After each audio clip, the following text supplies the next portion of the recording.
Hello friends, আজকে নববর্ষের special lunch biryani, chicken biryani.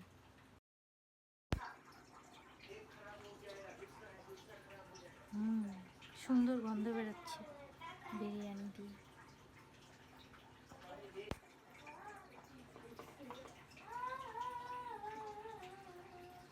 Wow, দেখো কি সুন্দর হয়েছে দেখতে বিরিয়ানিটা।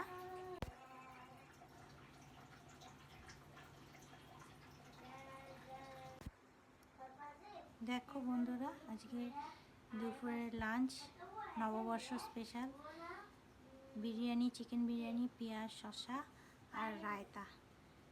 দইয়ের মধ্যে অল্প লবণ, মিষ্টি, জিরার গুঁড়ো, লঙ্কার গুঁড়ো, শসা, পেঁয়াজ কুচি দিয়ে রায়তা বানিয়েছি। আজকে লাঞ্চ। শুভ নববর্ষ সবাইকে। বাই। লাইক করো, শেয়ার করো, সাবস্ক্রাইব করো প্লিজ।